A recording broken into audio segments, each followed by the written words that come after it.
Enak nggak kalau salam ini? Nyaman nggak?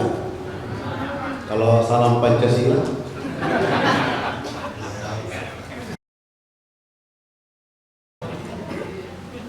Alhamdulillah wa syukurillah wa la ilaha illallah wallahu akbar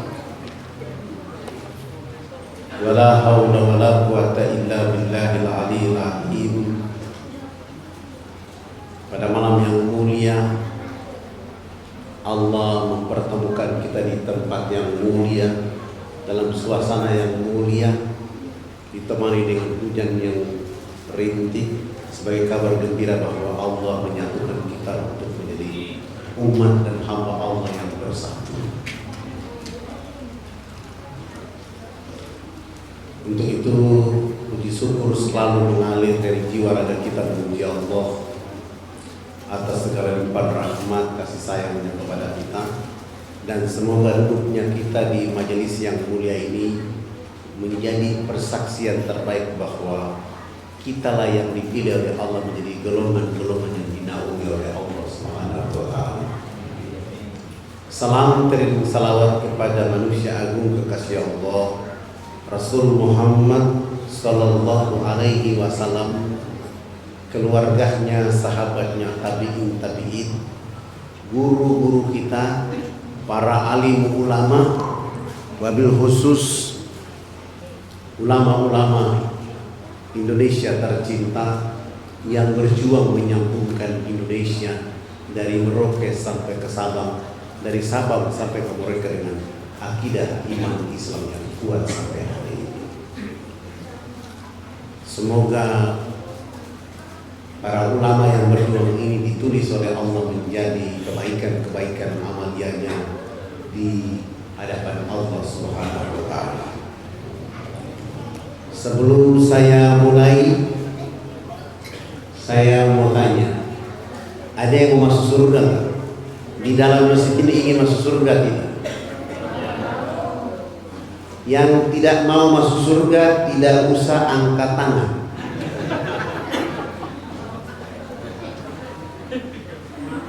Ibu-ibu yang nggak usah angkat tangan kalau tidak mau masuk surga. Kamu angkat tangan yang tinggi lah, yang tinggi. Masa angkat tangan untuk menunjukkan masuk surga kok? Loyo-loyo. Angkat tangan biar coronanya jauh, coronanya lari. Karena Bapak Ibu semua orang beriman kepada Allah.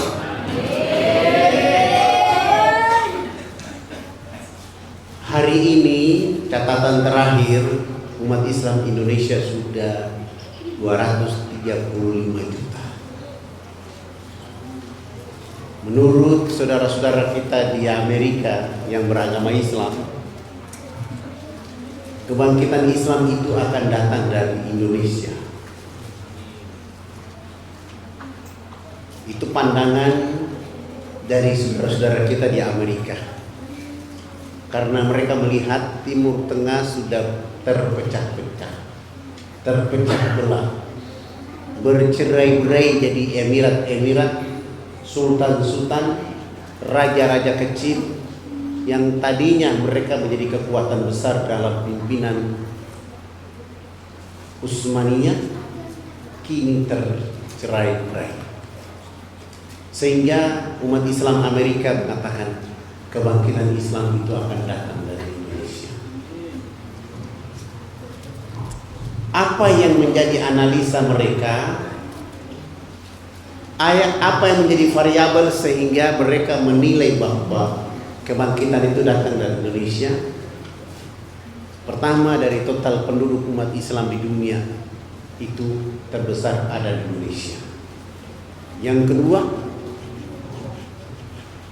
masjid terbanyak di dunia itu ada di Indonesia.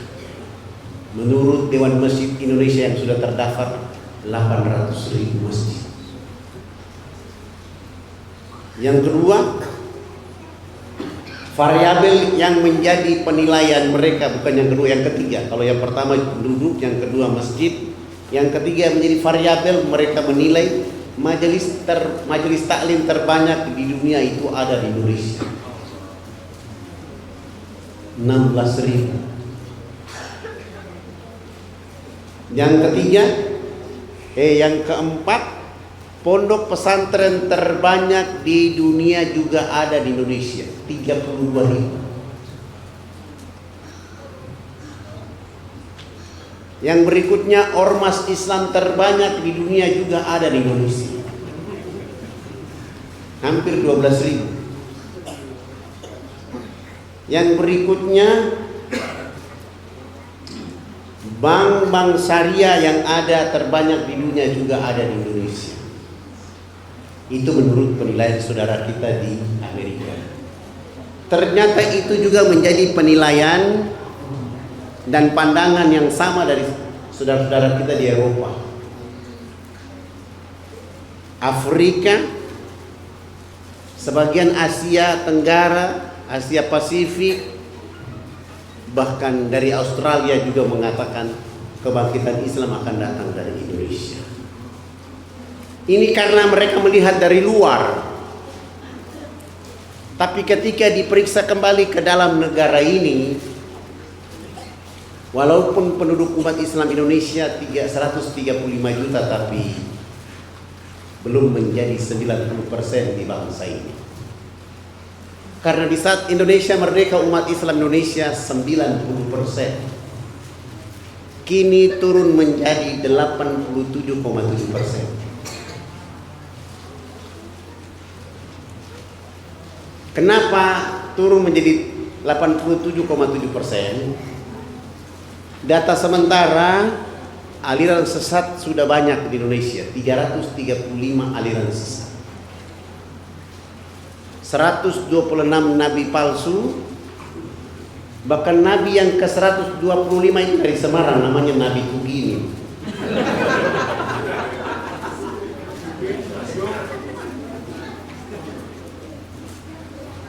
Dan ada agama baru, ada tambahan agama baru. Kalau mau masuk agama, langsung hadiahnya motor. Sudah mulai ada. Dan Indonesia juga diperkaya dengan munculnya malaikat-malaikat baru di Indonesia. Tidak saja itu, narkoba justru tumbuh subur di Republik tercinta yang mayoritas beragama Islam. Liberalisme, kapitalisme, hedonisme, komunis mulai mengunjuk kembali giginya.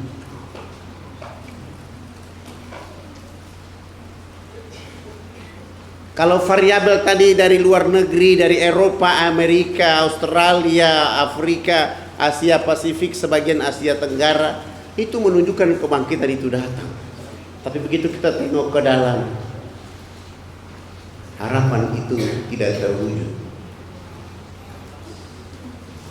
Kenapa harapan tidak terwujud? Ada yang keliru dari kita di Indonesia. Kita biasa setiap ada upacara bendera, ada acara di kantor, kita lupa pesan para ulama kita. Bangunlah jiwanya, bangunlah badannya, baru kamu bisa menuju kebangkitan. Raya itu artinya kebangkitan. Indonesia Raya artinya kebangkitan Indonesia. Justru perjalanan 75 tahun di saat Indonesia merdeka, jiwa tidak dibangun. Bahkan hari ini ada program yang berusaha untuk menghilangkan jiwa yang dibangun, badan yang dibangun, sehingga energi jiwa yang hidup, badan yang dibangun itu tidak terlihat. Mengapa hal itu ada? Pertama, karena umat Islam Indonesia belum menyatukan pemikiran untuk menyatakan dakwah menjadi energi memperbaiki umat dan bangsa. Saya mau tanya Bapak Ibu, ini masjid apa ini? Khairul Huda. Pak Ketua DKM, pernahkah melihat ketua RT yang tinggal dekat masjid ini selesai sholat subuh berdiri di pintu masjid ini absen warga yang masuk ke masjid? RT 1 berapa orang yang masuk ke masjid, RT 2 berapa orang, RT 3 berapa orang, RT 4 berapa orang. Bahkan pernahkah kita melakukan evaluasi ketua-ketua RW di lingkungan ini rapat bersama ketua RT untuk bagaimana memakmurkan masjid ini? Ini tidak pernah dipikirkan. Kalau ada di RT seperti itu, maka nanti dosa mereka dipersoalkan oleh Allah Subhanahu wa Ta'ala. Maka jadi ketua RT, jadi pemimpin terbaik, jadi keluarga terbaik. Warga adalah ketua RT untuk mengamankan warganya menuju ya ayyuhalladzina amanu qu anfusakum wa ahlikum nar. Ini tidak jalan di RT, tidak ada di RW, tidak ada di kelurahan, tidak ada di kecamatan, tidak ada di kota kabupaten, sampai presiden pun tidak pernah bicara tentang bagaimana bangunlah jiwanya, bangunlah badannya. Akhir-akhir ini kita kejar proyek fisik, sampai pinjam uang, sampai kita berutang banyak-banyak, tetapi dampak untuk menghidupkan jiwa dan badan ini tidak. Justru orang lain yang menikmati negara ini. Maka tidak ada kalimat lain, kembali kita kepada pesan Allah, wa'tasimu bihablillahi jami'a wa la tafarraqu. Berpegang teguhlah pada tali agama Allah, jangan bercerai-berai. Kita pernah punya partai Islam cuma satu, Masyumi, menang, tapi sesudah itu dikalahkan. Kita pernah hidup di era tidak 3 partai. Umat Islam tidak pernah bisa memperjuangkan Partai Persatuan Pembangunan menjadi partai yang memenangkan politik di Indonesia. Bercerai-berai. Datang di era multi partai seperti begini bukan menyatukan kita, justru memecah belah kita semua. Maka marilah kita kembalikan dengan konsep dakwah yang disampaikan oleh Nabi Shallallahu Alaihi Wasallam, baligu ani walau ayat, sampaikan dariku walau 1 ayat.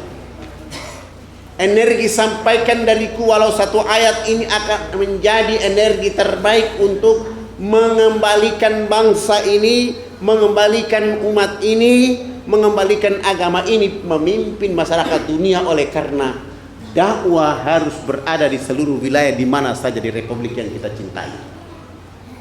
Di desa ada dakwah, di kampung ada dakwah, di gunung ada dakwah, di lembah ada dakwah, di sungai ada dakwah. Harus dijaga itu.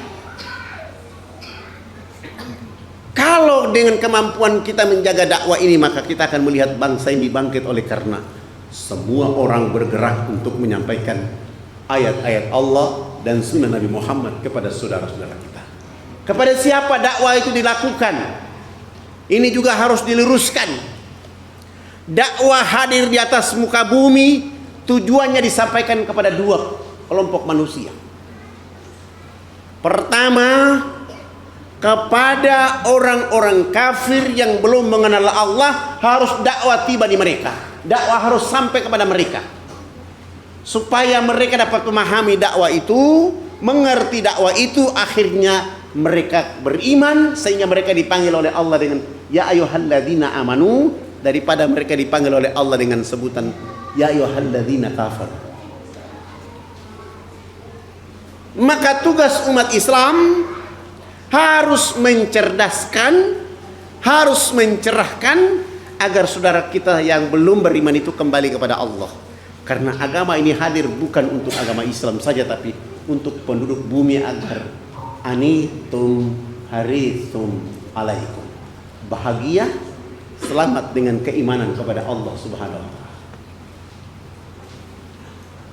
Dan yang kedua, kepada siapa lagi? Kepada umat Islam yang sudah beriman, agar dia menjaga agamanya, memperbaiki agamanya, mencerdaskan agamanya, sehingga terjaga akidahnya kuat. Jadi kalau ada orang datang mengatakan agama adalah musuh dalam kehidupan berbangsa dan bernegara, itu orangnya sudah gila.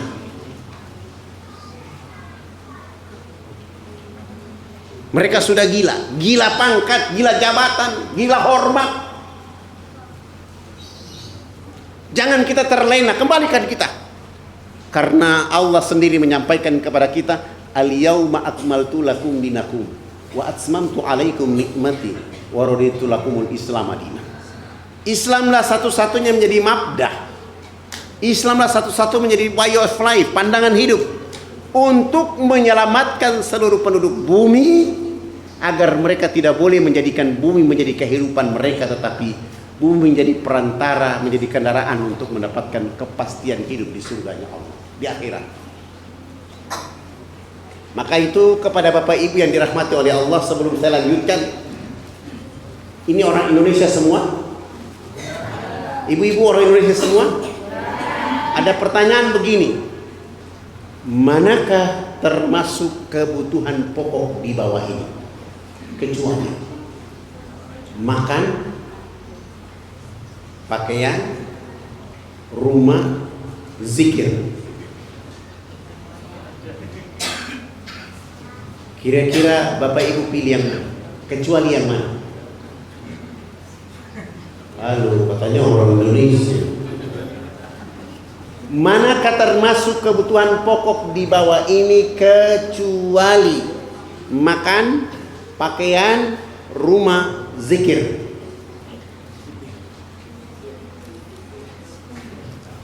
Nah, mulai pusing kan?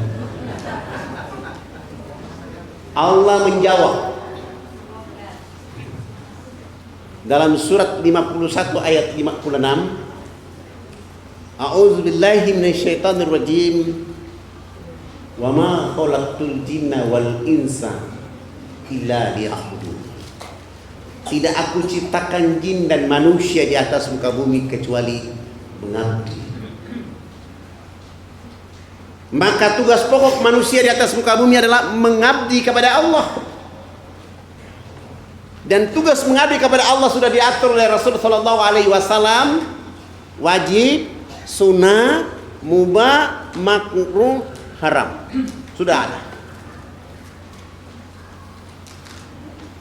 Maka menempatkan hukum wajib agar orang-orang yang hidup dalam kehidupan berbangsa dan bernegara mengerti mana yang wajib, mana yang haram, mana yang mubah, mana yang makruh, mana yang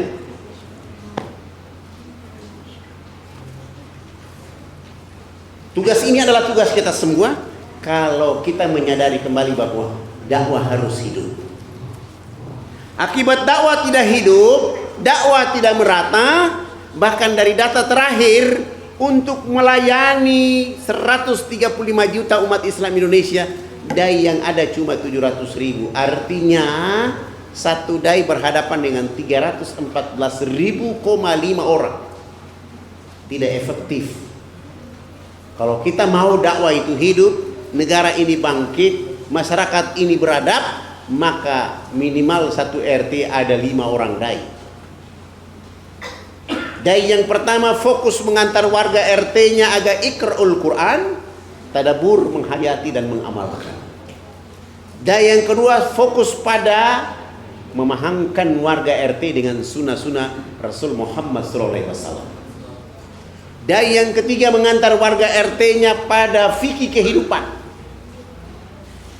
Dan 2 dai yang lain mengantarkan warga RT-nya kepada muamalah kehidupan.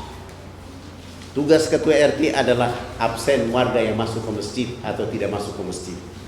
Dan kalau energi itu dibangkitkan oleh kita, hubungan RT RW dengan DKM itu akan menjadi makmur oleh karena ingin mengumpulkan manusia sebanyak-banyaknya menuju surga Allah Subhanahu wa taala. Ini karena dakwah tidak hidup. Sebagian besar orang berpikir tugas dakwah itu tugasnya ulama, tugasnya ustadz, tugasnya mereka dari pesantren, tugasnya mereka yang datang dari perguruan tinggi Timur Tengah atau perguruan tinggi yang berlabel agama Islam, sehingga dakwah tidak jalan. Bahkan kita pernah masa lalu mau berdakwah harus dapat sertifikasi. Kalau itu yang ada berarti Nabi Muhammad dulu mengumumkan yang berdakwah harus mereka yang bersertifikasi. Summa na'udzubillah min dzalik. Dan itu sangat bertentangan dengan sampaikan dariku walau satu ayat. Dan itu pun bertentangan dengan surat 16 ayat 125, ud'u ila sabili rabbika bil hikmah wal maujatil hasanah wajadilhum billati hi ahsan. Serulah, bimbinglah, ajaklah manusia ke dalam agama Rabbmu dengan arif bijaksana. Maka peran orang yang berdakwah, dia harus merangkul semua orang. Salah, keliru, hilaf harus dilangkur oleh seorang dai dalam rangka membimbing dia. Gak boleh langsung memvonis ini kafir, ini neraka, ini murtad. Dai bukan hakim, dai pun bukan pengadilan, tapi dai adalah cahaya pencerdasan untuk mereka kembali kepada Allah. Dan berikutnya, silaturahmi kita sudah putus. Kita bertemu karena ada kepentingan politik. Tapi ketika bicara kepentingan agama, kita sifatnya semu. Uhuwa kita tidak kuat. Kita punya pengalaman, ulama pernah menyatukan Indonesia dari Sabang sampai ke Merauke. Bahkan kita pernah punya pengalaman, kita pernah mengumpulkan manusia sebanyak-banyaknya di Monas. Tetapi setelah pertemuan kita tidak melakukan tindakan berikutnya untuk menyelamatkan negeri ini dan manusianya. Mestinya ada langkah berikutnya untuk memperbaiki kita. Maka Bapak Ibu, energi dakwahlah satu-satunya energi memperbaiki manusia dan menyelamatkan manusia. Dan Nabi Muhammad sallallahu alaihi wasallam dengan dakwah menguasai dunia, dengan dakwah membangun network jaringan ekonomi, dengan dakwah membangun network jaringan politik, dengan dakwah membangun jaringan edukasi, pendidikan, bahkan kesehatan. Oleh karena dengan dakwah menyelamatkan manusia untuk menuju Allah Subhanahu wa taala. Bapak Ibu yang dirahmati oleh Allah Subhanahu wa taala, saya pernah diminta oleh Majelis Ulama Indonesia untuk mewakili Indonesia agar tinggal di Somalia. Waktu itu saya masih ada di Irian. Saya ditelepon oleh pengurus, Ustadz Fadlan, kami sepakat mengutus Ustadz dengan beberapa orang ke Somalia atas nama Indonesia berdakwah. Saya tanya kepada pengurus MUI waktu itu, mengapa saya yang dipilih dikirim ke Somalia? Kata salah satu pengurusnya, rambutmu sama dengan mereka, kulit sama dengan mereka. Tapi karena ini permintaan ulama, ya Fadlan sami'na wa ata'na. Ternyata bukan Fadlan sendiri. Fadlan ada kawan dari Makassar, ada dari Jawa Timur, ada dari Padang, ada dari Aceh, ada. Kami terbang dari Jakarta ke Mesir. Sebelum ke Mesir kami ke Turki, dari Turki ke Mesir, Mesir ganti pesawat ke Maroko, dari Maroko lalu kami ganti pesawat yang sedikit kecil pindah ke Madagaskar. Dari Madagaskar sudah tidak lagi ada pesawat besar, kami naik pesawat kecil yang penumpangnya hanya 14 orang. Begitu naik pesawat perjalanan, tiba-tiba sayap baling-baling pesawat sebelah kanan dari pesawat itu tidak hidup. Teman-teman saya 6 orang ini mengatakan, kayaknya kita mau dibunuh Majelis Ulama di sini. Saya langsung mengatakan, diam, kita sedang berdakwah, diam.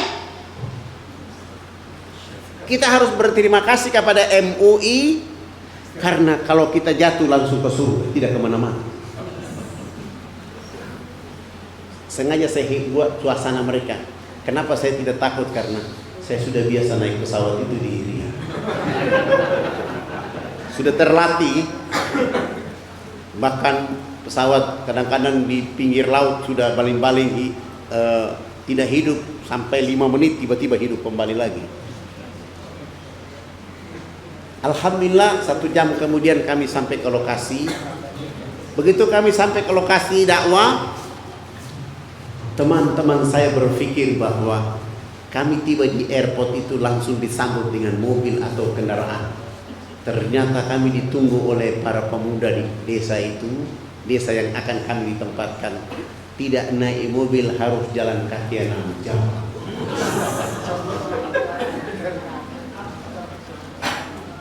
Saya perhatikan teman saya 6 orang itu antara sedih, mengeluh dan marah-marah. Bahkan ada satu teman bahwa kalau saya tahu begini saya tidak ikut. Saya langsung mengatakan, kalian harus berterima kasih kepada MUI. Harus bersyukur karena MUI melatih kita berjalan dari airport ke kampung itu sebagai napak tilas Nabi dari Mekah ke Madinah. Harus semangat. Ente lagi. Di perjalanan itu tandus, kering, keringat menemani kami dalam perjalanan itu bersama pemuda-pemuda dari desa itu. Kami tiba di lokasi, di bawah disambut oleh anak-anak kecil seperti abang-abang yang duduk di depan ini. Tapi beda karena mereka keriting hitam, antum ganteng lah. Kami sampai di tempat acara, kami duduk di depan. Kami duduk 30 menit tidak ada tanda apa-apa. Teman saya 6 orang mengatakan, apakah di sini manusia apa bukan? Kenapa ente bicara begitu? Nah, kita sudah jalan kaki belum minum.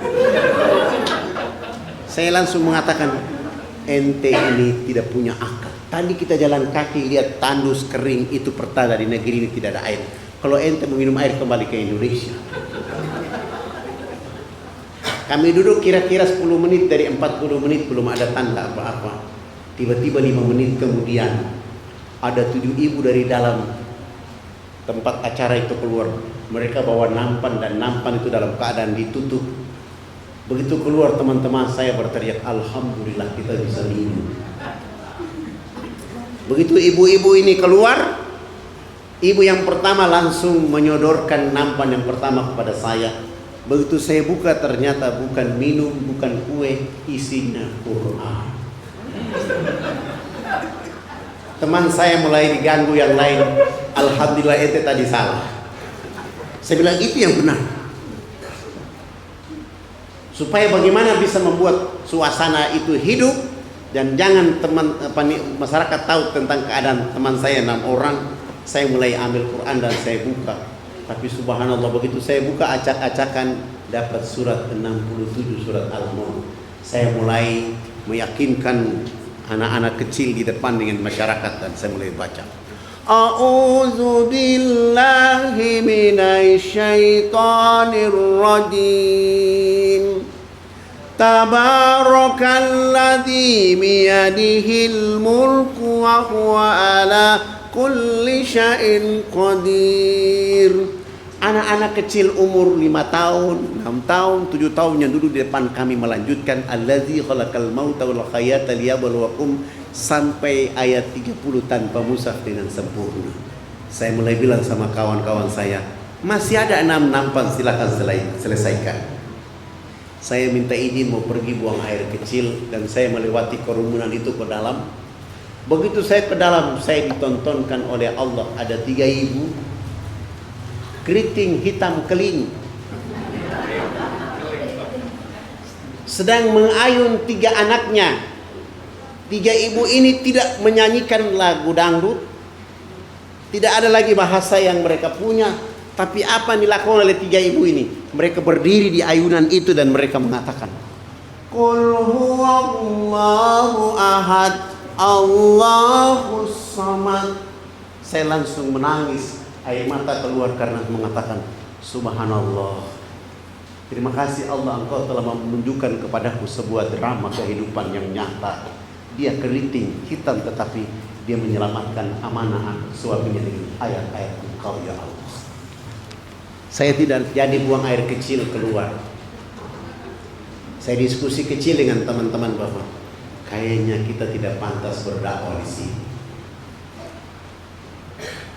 Supaya bisa membuat dakwah kita kuat, bagaimana kalau kita survei 1 minggu pertama kami survei, desa itu jumlah kakaknya 5.000 kepala keluarga. Dari 5.000 kepala keluarga, 50% hafizah Quran. Ada keunikan yang dibuat oleh mereka, yang dibuat oleh pimpinan desanya. Mau masuk SD di kampung itu supaya bebas pembayaran, cukup hafiz juz 30 berikut tafsir. Mau masuk SMP, juz 29 30 berikut tafsir. Mau masuk SMA, juz 28 29 30 berikut tafsirnya. Kalau mau kuliah ke Sudan, mau ke Medina, ke tempat lain di Maroko, harus 5 juz berikut tafsirnya yang sempurna. Dan apa yang terjadi bagi mereka?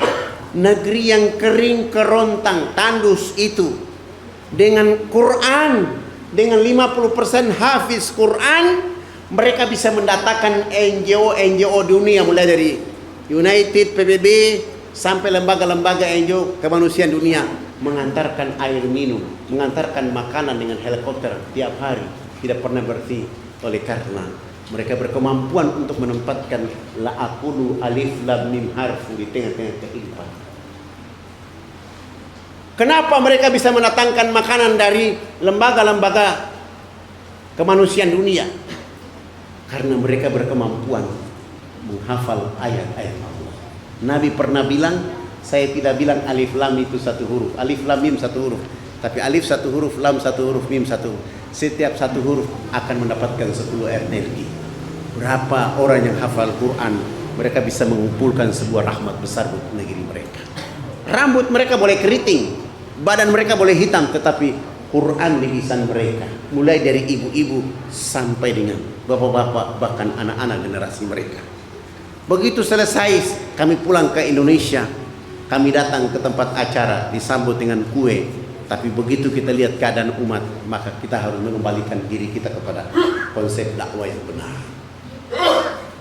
Bapak Ibu yang dirahmati oleh Allah, saya juga pernah diminta untuk pergi bicara dakwah di Guangzhou, China, tentang berdakwah di kampung. Karena saya bilang saya ini spesial untuk dakwah kampung, pedalaman, tidak boleh bicara di kota. Jadi kalau saya dibawa ke kota begini, saya bingung. Siapa di sini yang saya mau kasih mandi dengan sabun? Karena orang kota sudah pandai. Maka masuk. Saya terbang dari kampung, dari Fakfak ke Batam. Ada acara di Batam, malamnya, paginya saya harus ke Singapura. Ternyata begitu sampai ke Singapura, teman-teman di Singapura, subhanallah, mereka sudah beli tiket dan saya dapat tiket VIP paling depan. Subhanallah, seat 5E. Saya turun di Singapura, saya tunggu sahabat saya dari Malaysia, dari Sarawak, namanya Ustadz Abdul Muttalib. Saya tidak pakai gamis. Saya tidak pakai gamis seperti ini, saya tidak pakai imamah seperti begini. Saya pakai jaket, celana panjang, tidak pakai kopiah, tidak pakai topi sehingga rambut keribu saya nampak. Tidak lama kemudian sahabat saya dari Sarawak ini datang. Subhanallah, Ustadz Abdul Muttalib, imamahnya tinggi 30 cm, serban di lehernya 50 cm, gamis putih. Kami salaman, cium pipi kiri, pipi kanan. Beliau langsung mengatakan, Ustadz Fadlan, izinkan kali ini sebelum terbang saya yang traktir Ustadz, kita makan. Akhirnya saya ikuti, namanya orang ajak kita makan. Di kota-kota internasional begini kita juga ikut makan. Begitu duduk makan, kami dua sedang berhadap-hadapan dan saya mulai berikan pertanyaan kepada Ustadz Abdul Muttalib. Ustadz, kenapa kita tidak pernah berdakwah di atas pesawat? Apa jawab Ustadz Abdul Muttalib? Ente gila. Ente ini gila. Bagaimana mungkin kita berdakwah di atas pesawat? Di atas pesawat itu orang kafir semua. Saya bilang, antum keliru Ustadz Abdul Muttalib. Kenapa mereka kafir? Karena kita belum mendakwahkan mereka. Apa kata Ustadz Abdul Muttalib? Ini makan apa bicara dakwah? Ini makan. Dan saya yang bayar. Anda bicara dakwah di sini, nanti ada waktunya. Karena saya malu hati, yang bayar adalah dia, maka saya diam. Kami makan selesai, duduk sambil minum, tiba-tiba ada panggilan, penumpang Singapura Guangzhou silakan naik ke pesawat. Subhanallah. Saya tanya, Ustadz dapat seat nomor berapa? Ternyata Ustadz Abdul Muttalib dapat seat nomor 23E. Saya bilang, mohon maaf Ustadz, saya sudah dibeli, teman-teman di Singapura dapat seat 5E.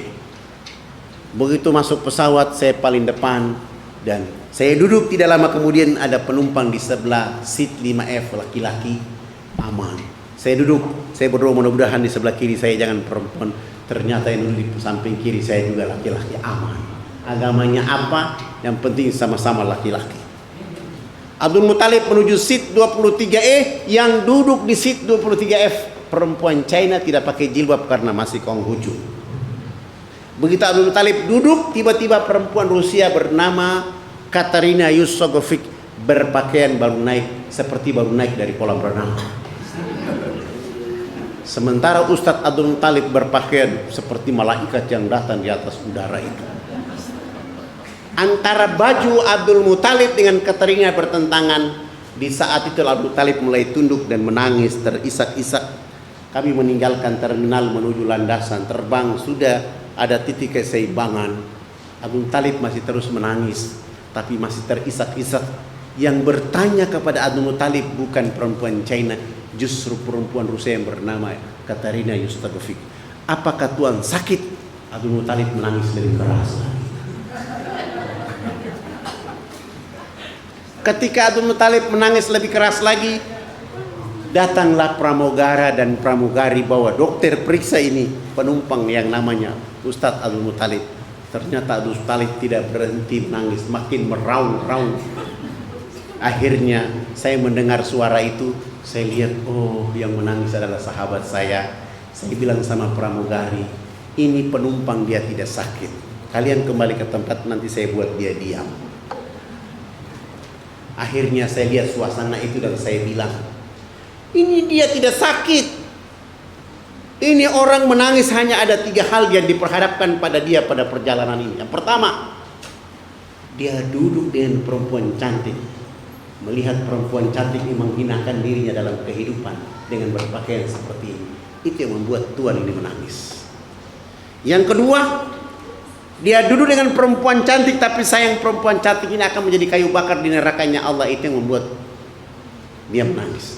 Yang ketiga, dia duduk dengan perempuan cantik, dia takut tidak menyampaikan kalimat kebaikan kepada perempuan cantik, dia takut ditanya oleh Allah. Itu yang membuat dia menangis. Lalu Katarina ketika saya menjelaskan itu kepada dia, lalu dia mengatakan kepada Abdul Muttalib, benarkah Tuhan menangis karena 3 hal itu? Lalu Abdul Muttalib berhenti menangis dan mengangguk kepala. Yes, saya menangis karena 3 hal itu. Apa respon balik dari perempuan Rusia? Apakah Tuhan siap membimbing saya? Ketika dia mengatakan apakah Tuhan siap membimbing saya, Ustadz Abdul Muttalib downloadnya lama. Dan saya mulai mengatakan, kau terima itu, kau terima. Kau terima permintaan ini. Alhamdulillah setelah dia mengatakan dia terima, akhirnya Abdul Muttalib tidak menangis lagi. Duduk tenang dan kami perjalanan menuju Guangzhou. Begitu sampai di Guangzhou pesawat mendarat, saya ambil HP SMS tolong bawa busana muslimah. Karena insya Allah ada 1 orang di atas pesawat, kami akan islamkan dia di Guangzhou. Begitu sampai di sana, tutup aurat perempuan bernama Katarina Yusogovic, dibawa ke lokasi acara. Acara pertama adalah dia mengucapkan 2 kalimat syahadat. Setelah dia mengucapkan 2 kalimat syahadat, dibawa oleh panitia akhwat, dikasih mandi, dibersihkan. Acara yang kedua adalah akad nikah antara Katarina dengan Ustadz Abdul Muttalib.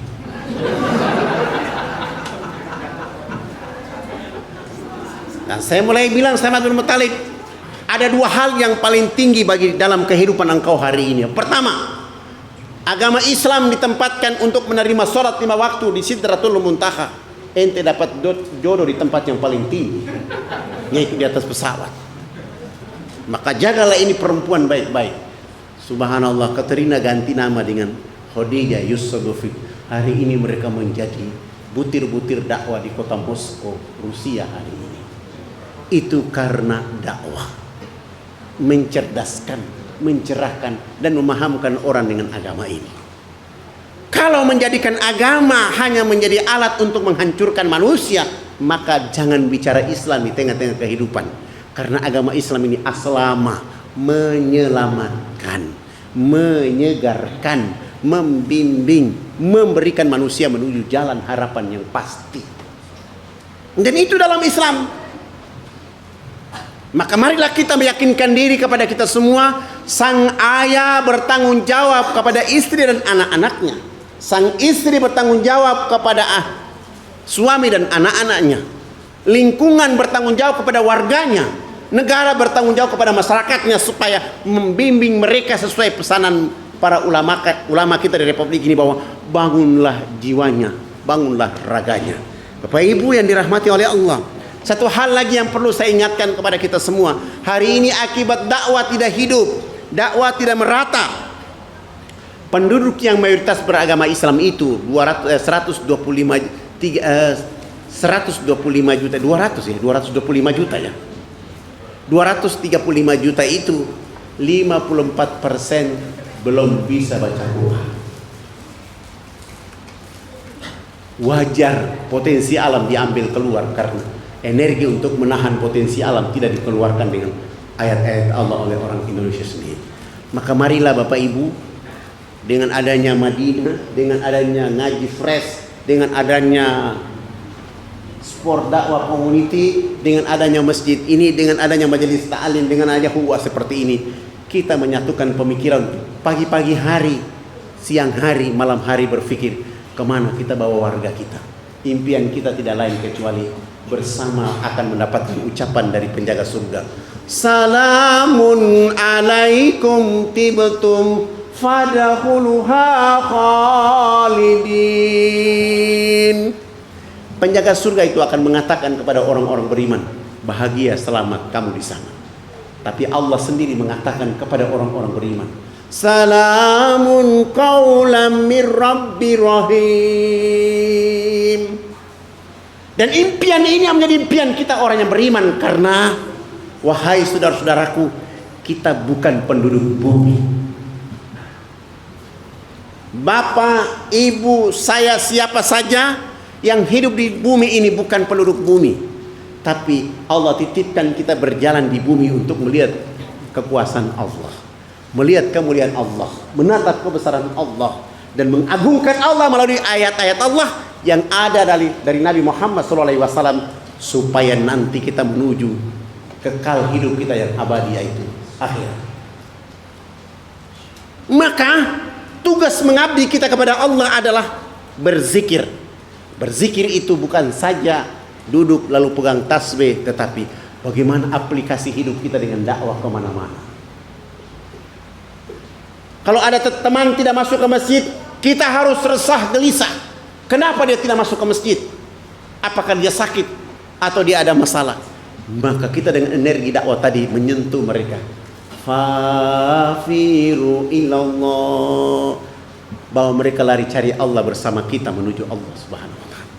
Dan dakwalah satu-satunya energi yang bisa membimbing manusia dari yang salah, yang hilaf, yang keliru, untuk kembali beriman kepada Allah.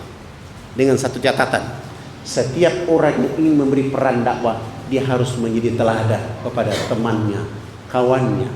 Suami harus menjadi teladan buat istri dan anak-anaknya.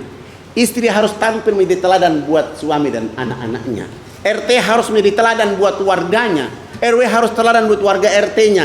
Sampai kita akan menemukan sebuah harapan baru, yaitu perubahan lingkungan kita oleh karena dengan agama Islam, yang agama yang tinggi itu. Hari ini orang boleh merendahkan agama ini. Hari ini orang boleh menghina agama ini. Bahkan ada sekelompok orang Islam yang ingin juga mencemuh agama ini. Biarkan saja mereka. Karena itu mari kita doakan supaya Allah buka tabir hidayah agar dia akan bertobat kembali. Tugas kita adalah bagaimana mendorong dakwah kepada setiap orang. Saya, Bapak, Ibu, kita duduk di satu tempat, kita bicara tentang bagaimana implementasi wa'tasimu bihablillahi jami'an dengan energi dakwah yang kita miliki. Bapak Ibu yang dirahmati oleh Allah Subhanahu wa taala, studi kasusnya adalah saya cerita malam ini ada satu tempat yang ketika kita datang karena tidak punya uang, belum punya fasilitas dakwah, kita menggunakan energi dakwah dari Allah itu berupa tubuh badan untuk menggerakkan. Kami harus datang ke tempat ini.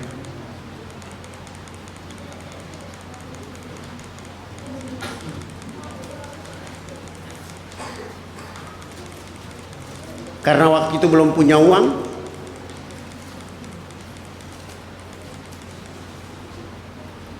kami harus jalan kaki dari tempat ini ke sini.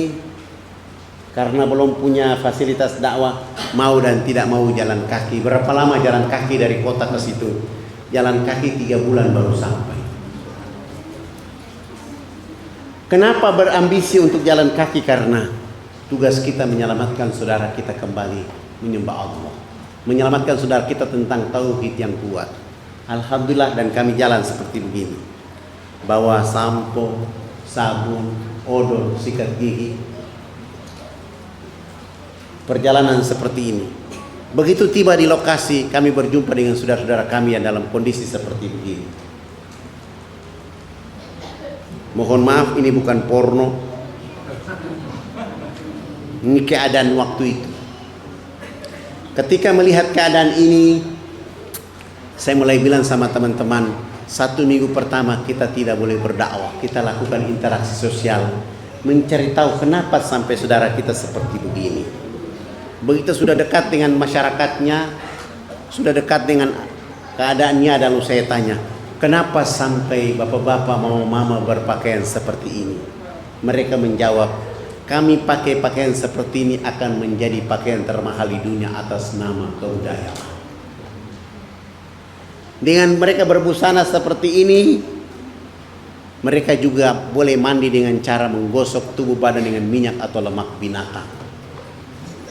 Mereka berdiri jarak 500 meter dari arah mata angin kita yang hancur, bau yang tidak enak. Sudah begini keadaannya, mandi pakai lemak binatang, lalu ada orang masuk ke pedalaman bawa minuman keras, bikin pesta, mereka minum, mereka mabuk. Ada yang teler tidur di bawah pohon, ada yang di pinggir jalan. Nilai manusia telah hilang dari pandangan kita yang beradab. Ada saudara-saudara perempuan kita melahirkan, dia hanya boleh menyusui anak dengan air susu di sebelah kiri, sementara di sebelah kanan dipakai untuk menyusui anak binatang. Mohon maaf, ini bukan porno, tapi inilah keadaan yang terjadi waktu itu.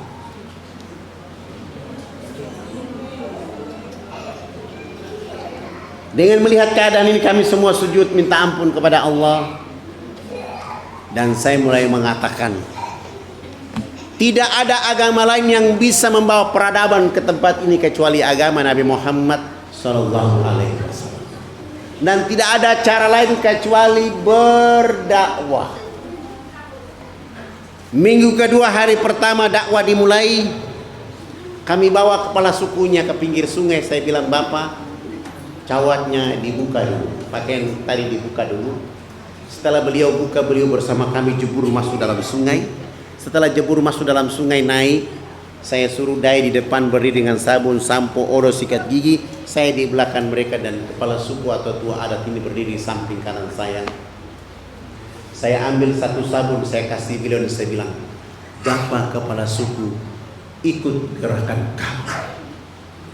Begitu kami gosok sabun di sebelah kanan, dia pun ikut gosok sabun di sebelah kanan. Kami gosok sabun di sebelah kiri, dia pun ikut gosok sabun di sebelah kiri. Tubuh badan kami sudah penuh dengan busa sabun. Saya ambil sabun dari tangan kepala suku, saya ganti dengan sampo 1 botol. Bapak Ibu, rambut jenis ini kalau belum kena air dengan sampo ini, rambut tenang-tenang saja. Begitu tua adat ini siram sampo di rambutnya, dia keramas. Rambut keribu keriting itu dia mekar kayak bunga yang berlomba. Sehingga busa sampo itu makin tinggi. Begitu makin tinggi ini busa sampo jatuh kena hidung kepala suku. Kepala suku atau tua adat ini mencium bau harum dari sampo, langsung pergi. Tidak mau lagi bilas dengan air. Begitu dia jalan, para dai mengatakan, Bapak kepala suku harus disiram dengan air. Kepala suku menjawab, tidak anak, ini wangi. Rupanya selama hidupnya baru pertama mencium bau harum. Alhamdulillah 6 hari berturut-turut mandi tidak pernah bilas dengan air. Di hari ke-6 bersama kami kembali jebur dalam sungai, sama-sama turun jebur naik, sama-sama gosok sampo, sabun. Kami yang lain kembali jebur dalam sungai untuk bilas. Ini tuh adat naik pasang cawat dan berjalan. Kelihatan busa berjalan kayak kuntilanak. Kena matahari busa sampo itu kering di rambutnya, busa sampo pun kering di badan. Kepala suku ini pergi ke kebun bekerja seperti biasa seorang petani. Jam 2 siang dia pulang dari kebun. Perjalanan pulang dari kebun, Allah Subhanahu wa taala menurunkan rahmat berupa hujan. Kena di tubuh badannya, busa sampo dan sabun yang tadi kering muncul kembali. Beliau gosok sampai hilang itu busa sampo dan sabun. Allah ganti dengan kesegaran jasmani. Kepala suku atau tua adat ini tiba di rumah, tidur dari jam 3 sore sampai jam 9 pagi hari berikutnya.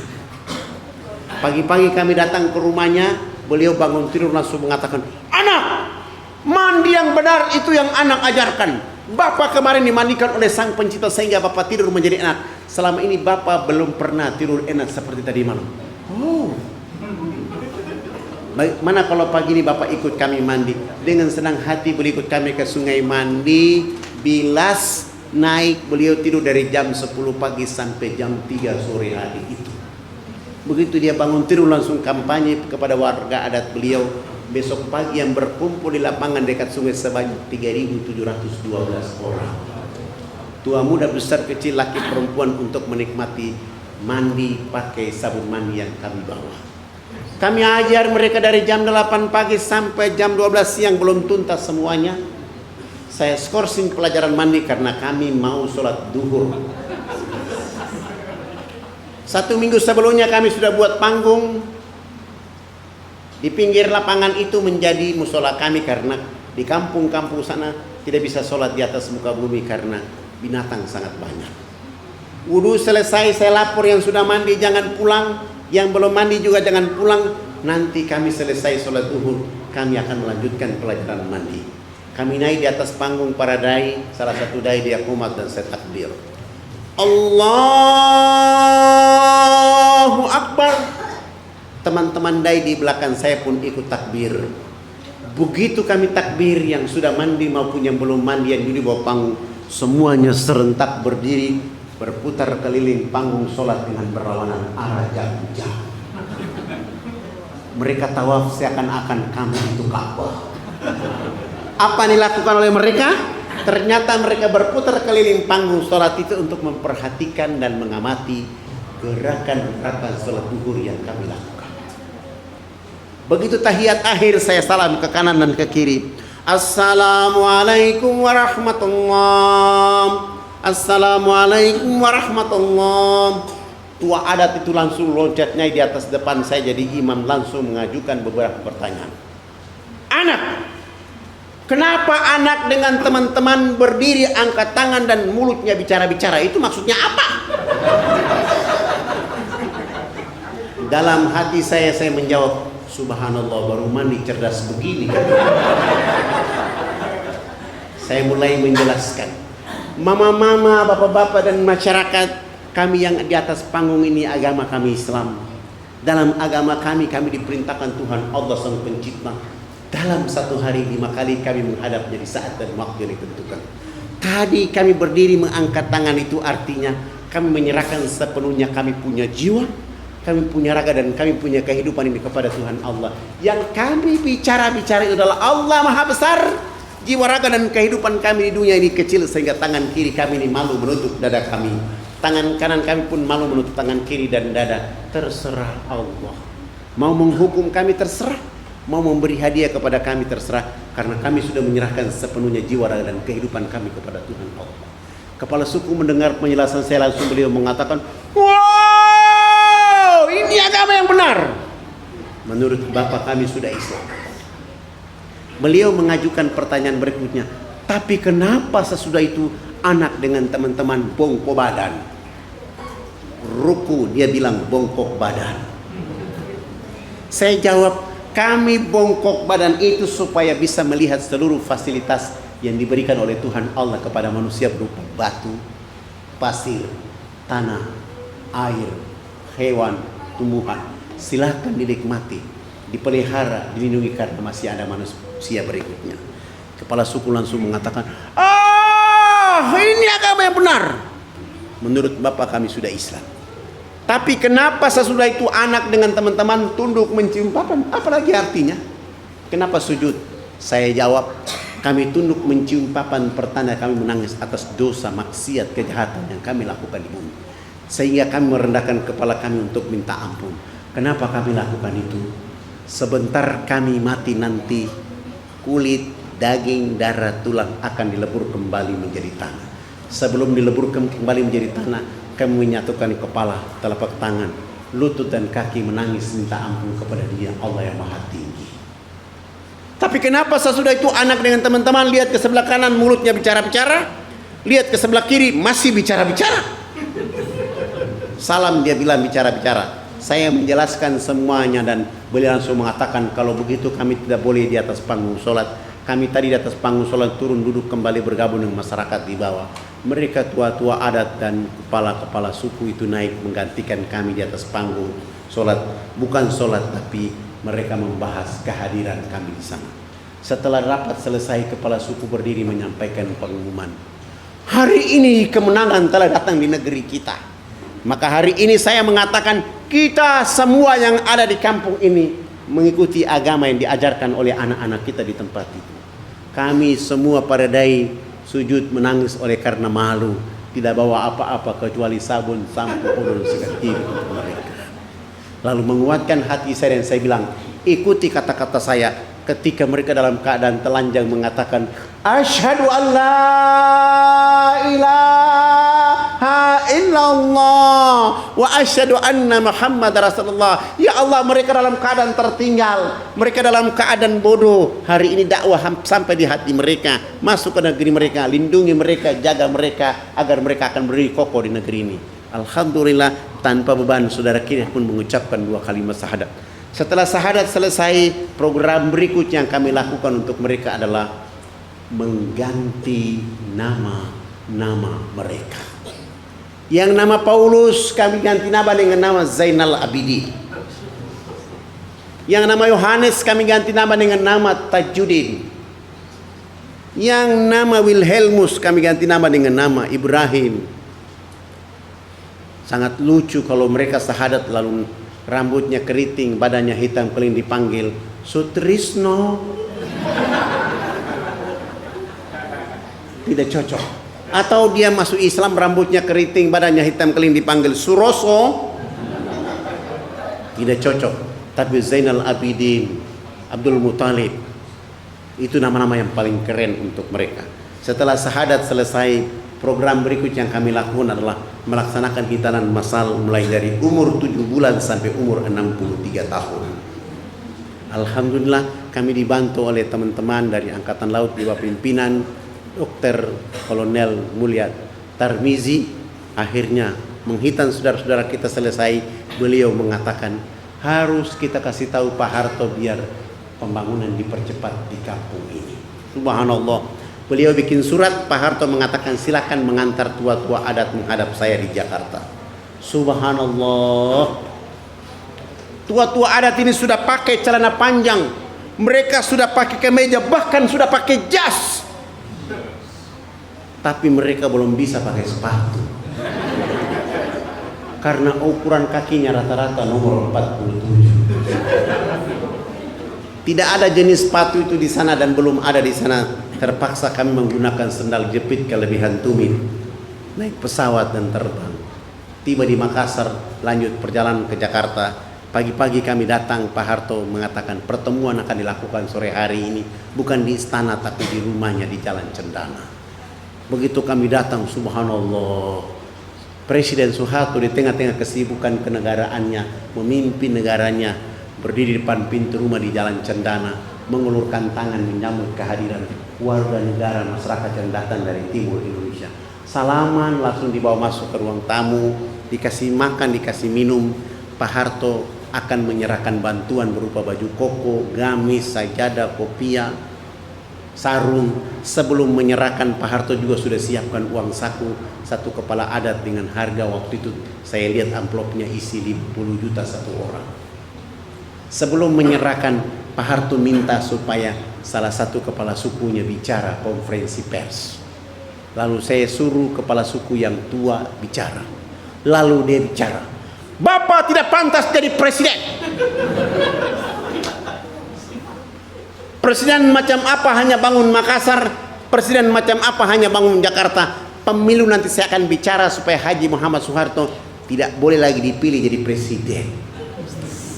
Kepala suku ini bicara pakai bahasa daerah, Pak Harto pun tidak tahu. Tapi saya perhatikan wajah Pak Harto senyum dan tertawa kecil. Beliau mengatakan, "Mohon diterjemahkan." Tidak mungkinlah saya menerjemahkan seperti itu. Itu tidak mungkin. Siapapun tidak mungkin. Di depan kepala negara, di depan presiden. Akhirnya saya mengambil makna perjalanan. Saya bilang kepada presiden, "Bapak Presiden yang terhormat, hari ini kepala-kepala suku sungguh bahagia bisa bertemu dengan Bapak Presiden." Dan kepala suku besar tadi mengatakan, Haji Muhammad Soeharto layak jadi Bapak Pembangunan Nasional. Dengan antara terjemahan dan tafsir memang berbeda, tapi inilah bahasa dakwah. Subhanallah, Pak Harto langsung menelpon Menteri Agama, tua-tua adat yang maki-maki beliau diberangkatkan haji pada tahun itu. Dengan cara itu Pak Harto minta Menteri Agama menetapkan 75 orang pergi haji tiap tahun. Pak Harto pun menyumbang 1000 karung pakaian, 600 karton sabun, sampo, odol sikat gigi. Pak Harto pun menyumbang 28 masjid kepada saudara kita yang sahadat. Dan Pak Harto mengatakan program berikutnya adalah akan membangun 917 unit rumah layak huni dengan program ABRI masuk desa. Dan Pak Harto pun mengatakan dakwah dari Jakarta ke kampung tidak boleh menggunakan kapal laut, tapi menggunakan pesawat Hercules dari Halim Perdana Kusuma. Pak Harto sudah tidak ada waktu habis itu. Oh, jumlah uang yang terkumpul. Pak Harto sudah tidak ada, tetapi jejak dakwah kebangsaan dan agama tauhid Islam terjaga sampai hari ini. Bapak Ibu yang dirahmati oleh Allah, benarkah Bapak Ibu yang dulu di ruang ini orang Indonesia asli? Itu menunjukkan tidak asli. Masih ragu kan? Saya ulangi, apakah ibu-ibu dan bapak-bapak yang ada dalam masjid ini orang Indonesia asli? Bukan. Bapak Ibu ini bukan orang Indonesia asli. Sebab orang Indonesia asli itu adalah orang yang pertama sholat subuh di tanah air Indonesia. Pertama sholat duhur di tanah air Indonesia. Pertama sholat asar di tanah air Indonesia. Pertama sholat maghrib, isya, Jumat, Idul Fitri, Idul Adha, sholat tarawih pertama, buka puasa pertama di Indonesia. Siapa? Kami orang Irian. Di saat Indonesia Barat sedang tidur, Indonesia Tengah sedang tidur, kami orang Irian yang membangunkan Indonesia. Allahu Akbar, Allahu Akbar. 1 jam kemudian Sulawesi, 2 jam kemudian baru orang di Semarang. Maka pemuda-pemuda yang nganggur di sini tinggalkan Semarang, pergi ke Irian ikut Ustadz Falan, nikah dengan anak kepala suku, tinggal di sana. Itu baru namanya bikin dakwah. Kalau nikah anak perempuan Jawa, lahirlah anak Jawa. Tapi kalau nikah anak Irian, lahir anak Indonesia masa depan. Ada yang mendaftar, silakan melalui panitia. Saya menambahkan sebuah video. Saudara kita sudah syahadat, pakaian belum ada, akhirnya mereka sholat. Sebagian pakai baju, sebagian tidak pakai baju.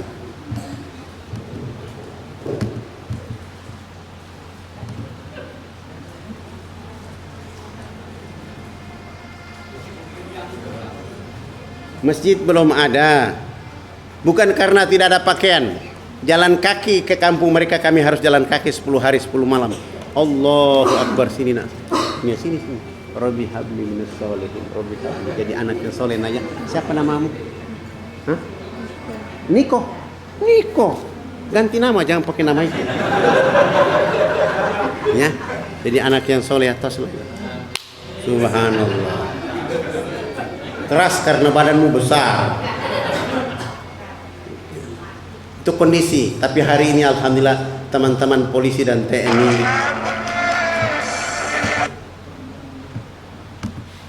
dari ketertinggalan itu kita rubah mereka dari waktu ke waktu.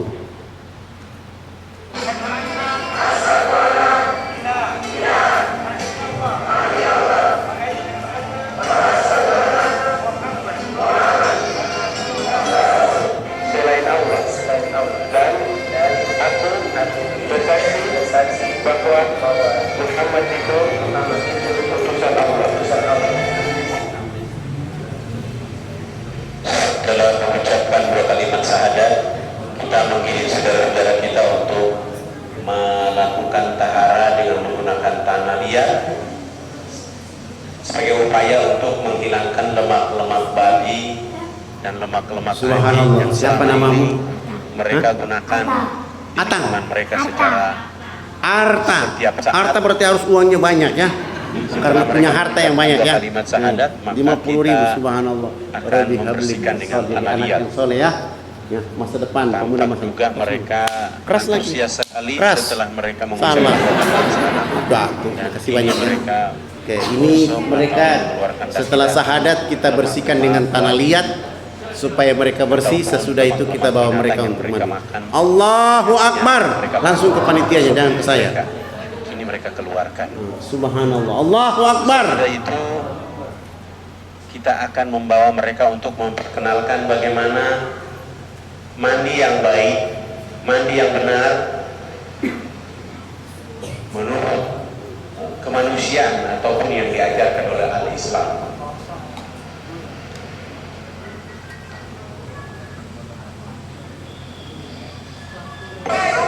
Sholat ditolak oleh Allah karena sekalipun kita pakai air wudhu, tapi masih ada najis tadi, lemak babi atau bersentuhan dengan babi atau dari lidah anjing atau dari dicium oleh hidungnya anjing. Jadi sekarang setelah kita bersihkan, maka kita bersihkan dulu dengan air biasa, baru kita pakai sampo dan sabun.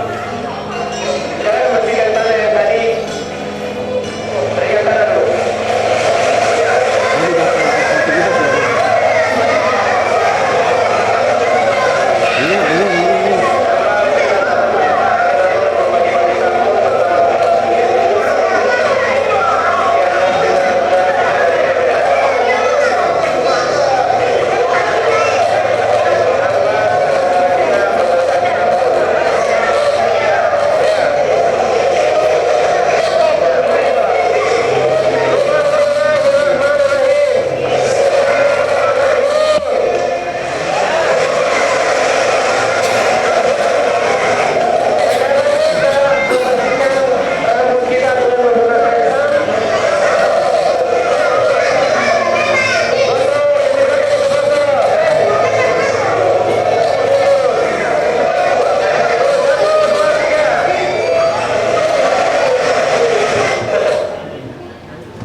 Allahu Akbar.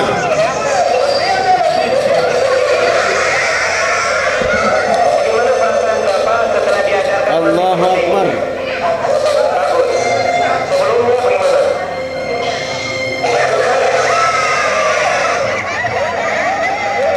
Ya, itu yang ikhwan. Sekarang kita lihat akhwat juga belajar mandi. Tapi kita tutup auratnya dulu. Tutup aurat. Sesudah itu kita ajarkan mereka bagaimana tahara. Setelah tahara kita bawa mereka untuk belajar mandi.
airnya.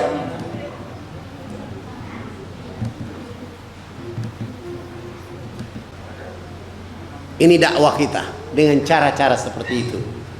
Dan setelah itu dia akan mengatakan asyhadu an la ilaha illallah wa asyhadu anna muhammadar rasulullah. Dan ini adalah ibu-ibu majelis taklim yang saya bawa supaya mereka bagaimana menyampaikan pesan dakwah yang mereka miliki itu.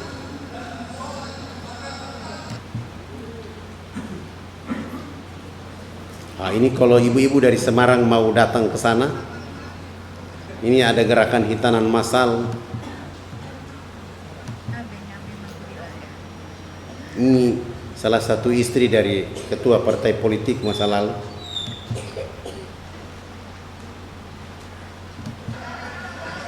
Ini perpisahan untuk kembali mereka ke Jakarta, ibu-ibu ini.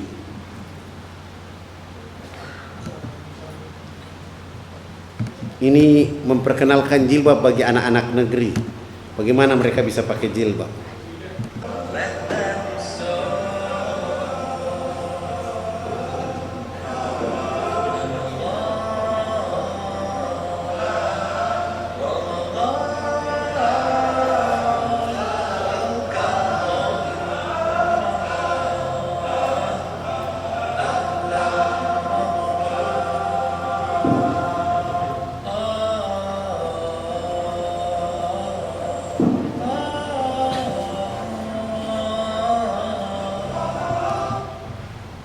Setelah mereka demikian, sekarang kita beralih ke mereka yang sudah besar-besar, sehingga jilbab hari ini menjadi pakaian tren di Irian.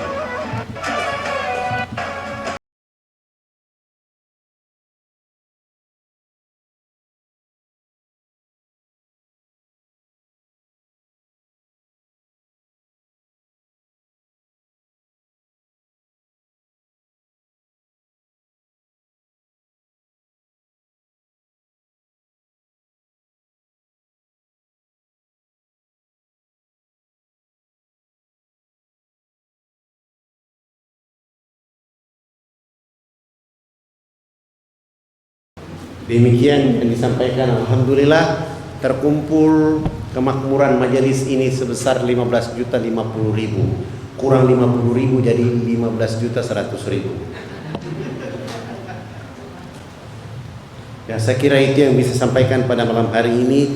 Saya menyampaikan terima kasih yang sebesar-besarnya kepada Ketua DKM bersama warga masyarakat. Mohon maaf kalau ada kata-kata saya yang salah, keliru. Itulah lidah orang Irian. Saya tutup dengan burung Irian, burung cendrawasih. Di Irian juga ada burung kasuari. Itu nama-nama burung yang sudah lama ada di sana. Demikian, subhanallah bihamdika asyhadu la ilaha illa anta astaghfiruka wa atubu ilaik. Wassalamualaikum warahmatullahi wabarakatuh.